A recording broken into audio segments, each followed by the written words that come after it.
আমার বন্ধু নাই, একটি ফলোয়ার নাই, এই কথাটা আপনারা সবাই বলতে থাকেন। একটি ফলোয়ার কিভাবে পাবেন? তো আজকে একটা সিম্পল ট্রিক্স নিয়ে আসছি, যার মাধ্যমে আপনি পেয়ে যাবেন একটি ফলোয়ার। আর যাই হোক, ভিডিওটা শুরু করার আগে কিন্তু অবশ্যই আপনার প্রোফাইলে শেয়ার দিয়ে রাখুন, যাতে ভিডিওটা হারিয়ে না যায়। তো চলুন আমার মোবাইল স্ক্রিনে চলে যাই। গাইস, ফাইনালি কিন্তু আমি মোবাইল স্ক্রিনটা এই দেখো পাশে শেয়ার করে দিয়েছি।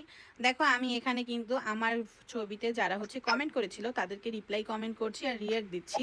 সেম ভাবে আমি যখন অন্যের ভিডিওতে কমেন্ট করি বা হচ্ছে লাইক দিয়ে আসি, তখন আমাদের ইনবক্সের এই যে দেখো এখানে নোটিফিকেশন যে বক্স আছে, এখানে দেখো নোটিফিকেশন চলে আসে, তখন কিন্তু ওই আইডিগুলো অটোমেটিক শেয়ার করে আমাদের চোখের সামনে চলে আসে।